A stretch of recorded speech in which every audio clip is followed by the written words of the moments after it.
ना ऋतु बदली ना मौसम, ना कक्षा बदली ना सत्र, ना फसल बदली ना खेती, ना पेड़ पौधों की रंगत, ना सूर्य चंद्रमा सितारों की दिशा और ना ही नक्षत्र। नमस्कार, मैं हूं अभिषेक चौहान। आप देख रहे हैं संवाद विशेष। 1 जनवरी से आने से पहले ही सब नववर्ष की बधाइयाँ देने लगते हैं, मानो कितना बड़ा पर्व है। नया केवल एक दिन ही नहीं होता, कुछ दिन तो नई अनुभूति होनी ही चाहिए। आखिर हमारा देश त्योहारों का देश है। ईस्वी संवत का नया साल 1 जनवरी को और भारतीय नववर्ष विक्रमी संवत चैत्र शुक्ल प्रतिपदा को मनाया जाता है। आइए करते हैं दोनों का तुलनात्मक अंतर इस चर्चा में। इस खास चर्चा में हमारे साथ जुड़े हैं 2 खास मेहमान। धीरज जी हैं जो पत्रकारिता के छात्र हैं। इनसे सबसे पहला सवाल मेरा यही है कि भारतीय नववर्ष कब मनाया जाता है? भारतीय नववर्ष जब मनाया जाता है जब खेतों में सरसों खिल रही होती है, फूल पेड़ों पे नए पत्ते आ रहे होते हैं, खेतों में हरियाली, अनाज, खुशहाली आ रही होती है, तब हम हिंदू नववर्ष शुरू होता है। ये चैत्र शुक्ल प्रतिपदा को शुरू होता है। इस बार 22 मार्च 2023 में हिंदू नववर्ष जब आ रहा है। यही हिंदू नववर्ष एक नई खुशी, नई उमंग, हर सब कुछ नया, इंसानों में, खेतों में, हर जगह नयापन आपको दिखेगा। यही नया वर्ष होता है। ये कोई नया वर्ष नहीं है 26 अब कल से देखिए 2023 लग जाएगा। एक दिन में कुछ फ़र्क नहीं होता। सर्दी चल रही है, कपड़े पहन रखे हैं, लोगों ने रजाई में घुसे हुए हैं, कुछ नया नहीं है।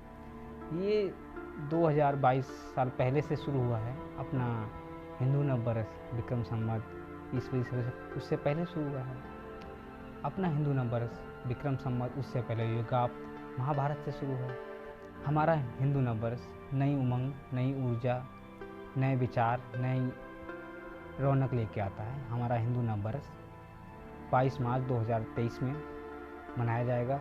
हम इसकी शुभकामनाएं अभी से दे रहे हैं। और ये अंग्रेज़ों का, ईसाइयों का नववर्ष हम नहीं मनाएंगे। और हमारी युवा पीढ़ी इन चीज़ों को हमें अपने जानना चाहिए कि हमारा नववर्ष कैसा है, हमारी संस्कृति, हमारी आज की पीढ़ी जानेगी तभी आगे जाके पहुंचेगी। नहीं तो हम कहेंगे कि हमारे तो राम ही नहीं है, राम जी का जन्म ही नहीं हुआ। जब तक इतिहास नहीं पता होगा तब तक हम उन चीज़ों को नहीं कर सकते। और दूसरे देश, दूसरे सभ्यता को हम अपने ऊपर ना थोपें। और जिससे खुशी मनानी है तो मनाएं, पर इस किसी का सहारा लेके नए वर्ष में हम हिंदू लोग तो इसी को ना मनाएं ज़्यादा है। धन्यवाद। हमारे साथ इस खास चर्चा में दूसरे मेहमान भी जुड़े हैं। अमित जी हैं जो जेएनयू के छात्र हैं।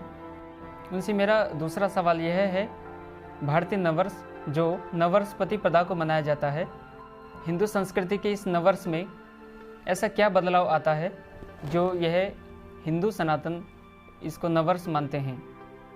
देखिए, जो अपना हिंदू नववर्ष है वो चैत्र मास के शुक्ल प्रतिपदा को मनाया जाता है। और ऐसी मान्यता है कि इसी दिन भगवान ब्रह्मा ने सृष्टि की रचना प्रारंभ की थी। और इसमें 2-3 बातें और हैं, जैसे कि इसी दिन भगवान श्री राम का राज्याभिषेक हुआ था और महाभारत के जो युधिष्ठिर थे उनका भी राज्याभिषेक हुआ था। और इसमें जो एक है, इसमें जो राजा थे विक्रमादित्य, उन्होंने इसी दिन जो है अपने राज्य की स्थापना की थी। और उन्हीं के नाम से जो है विक्रमी संवत का शुरुआत होता है। और इस दिन देखेंगे आप कि प्रकृति जो है एक अपनी चरम सीमा पर होती है। इस दिन जो है प्रकृति का जो है प्रकृति में नया परिवर्तन आता है। और आपने देखा होगा कि जो है पेड़ों में, पौधों में नई पत्तियां उगती हैं। हिंदू संस्कृति के अनुसार इस भारतीय नववर्ष में हमारा क्या महत्व है? हमारा किस प्रकार से इसमें एक योगदान जुड़ा है? हिंदू नववर्ष का तो हमारे जन्म से ही इसका जुड़ाव रहता है। हमारा जब जन्म होता है तो नामकरण भी हिंदू नववर्ष के अनुसार होता है। हमारा नामकरण के बाद हमारा शादी विवाह जो होता है वो भी कुंडली देखी जाती है, वो भी हिंदू नववर्ष के अनुसार देखा जाता है, क्योंकि उसी के अनुसार हमारा मृत्यु का 13वीं होती है। सारा हमारा जो हिंदू नववर्ष से जुड़ा हुआ है वो हमें हिंदू नववर्ष से ही जुड़ के सारे रीति रिवाज होते हैं। यहाँ तक कि अभी तक शुरुआत से ही इनकम टैक्स फाइल है, बैंक के काम हैं, वो सारे हिंदू नववर्ष के अनुसार होता है। यहाँ तक हमारी जो शिक्षा है वो भी अप्रैल से शुरू होती है। जो हमारा सत्र है शुरुआत से कक्षा 1 से जब तक आप देखेंगे सारी शुरुआत अप्रैल से ही होती है। तो हिंदू रीति रिवाज का तो हर जगह है, बस लोग उसको वेस्टर्न कल्चर को ले आए हैं इसलिए लोग जान नहीं पा रहे हैं। पर इस बार हमने देखा है कि हिंदू नववर्ष जो लोग पहले न्यू ईयर की पहले से बधाई देते थे थोड़ा कम हुआ है, मतलब जागरूकता बढ़ रही है। सोशल मीडिया अपना इसमें दोनों प्रकार की भूमिका निभा रहा है। इसमें हिंदू नववर्ष को भी बता रहा है, ईसाइयों का जो नववर्ष है इसको भी बढ़ावा दे रहा है। पर हाँ, बदलाव आ रहा है। हमारे पास पिछले साल 100 से 150 मैसेज आए थे, इस बार 2-4 आए हैं। मतलब जो लोग मैसेज करते हैं उन्हें समझ में आ रहा है कि हिंदू नववर्ष कौन सा है, अंग्रेज़ों का नववर्ष कौन सा है। अभी कल ही अमर उजाला का हमारे यहाँ न्यूज़पेपर आता है, उसका कैलेंडर हर साल जारी होता है। पर इस बार हमने देखा है उसमें बाकायदा लिखा गया है नया वर्ष जो आ रहा है वो ईसाई कैलेंडर, ईसाई नववर्ष 2023 आने वाला है, उसका कैलेंडर है। तो यहाँ तक समाचार ये सब चीज़ों में परिवर्तन हो रहा है, तो धीमे धीमे होगा।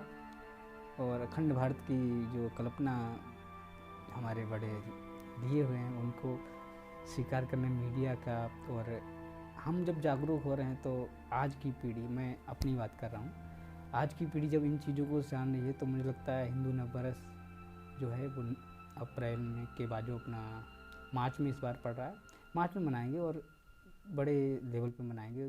दुनिया भी इसको बधाइयाँ देगी, मुझे ऐसा लगता है। और मुझे याद है कि मोदी जी भी, योगी जी, ये हिंदू नववर्ष पहले से भी मनाते आ रहे हैं। हाँ, अंग्रेजी नववर्ष भी बधाई देते हैं, पर दिल से सभी लोग हिंदू नववर्ष ही मनाते हैं। हिंदू नववर्ष हमारा 22 मार्च 2023 में मनाया जाएगा और सभी हिंदू भाइयों को आने वाला हिंदू नववर्ष की शुभकामनाएं दूंगा। ना कि ईसाई वाला जन्मदिन हम इनको नहीं मनाएंगे। और हम बाकी लोगों से भी गुजारिश कर रहा हूँ कि हिंदू नववर्ष 2023 के मार्च में मनाया जाएगा, ये वाला हमें स्वीकार नहीं है। और इसमें मैं एक बात और ऐड करना चाहता हूँ। आपने देखा होगा कि अभी जब 1 जनवरी को न्यू ईयर मनाया जा रहा है तो उसकी जो विशेष होती हैं उसमें एक बदलाव आया है, एक ट्रेंड आया है। वो ये है कि हम जब न्यू ईयर की शुभकामनाएं देते हैं तो बहुत सारे लोग अंग्रेजी नववर्ष की शुभकामनाएं ऐसा लिखते हैं। तो मुझे लगता है कि ये एक बदलाव है। मुझे लगता है अमर उजाला ने जो शुरुआत की है उससे तो ईसाई नववर्ष बोला जाएगा। वो सही भी, ईसाई का मतलब तो वही होता है अंग्रेजी नववर्ष, उसको क्यों नहीं लिख रहे थे। तो इस खास चर्चा में हमारे साथ जुड़ने के लिए धन्यवाद। नमस्कार।